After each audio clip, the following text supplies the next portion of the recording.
Здравейте, скъпи приятели от Patreon и всички приятели от YouTube, като ме подкрепяте финансово. Аз съм Янсен Ван дер Штрудел с коментарът на деня за днес 1 февруари 2026 година. Цялата страна почита жертвите на комунистическия режим. Ау! И колко са те?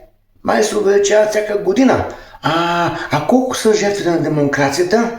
Искате ли малка справка? На 9 септември България е около 5 милиона. В края на комунистическия режим сме 9 милиона. Не, майче се как така. А сега сме много 5 милиона. И кое действа по-хубаво на човека? Демокрацията или комунистическия режим?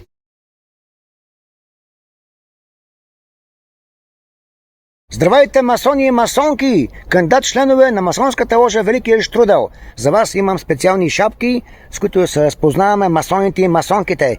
Има ги в черно, ако желаете, може и в жълто. За сивите вълци в сиво, както и за сивите вълчици. За тесекарите в синьо, а червената шапчица и за всички левскари в червено. За хубавиците в розово, както и за кокорчо и останалите кокорчовци. Кокорчо.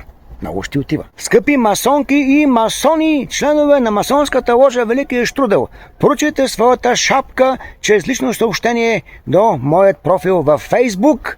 Цената е 15 кинта, което включва и доставката и до някой офис на Спиди. Не се мотайте, поръчвайте!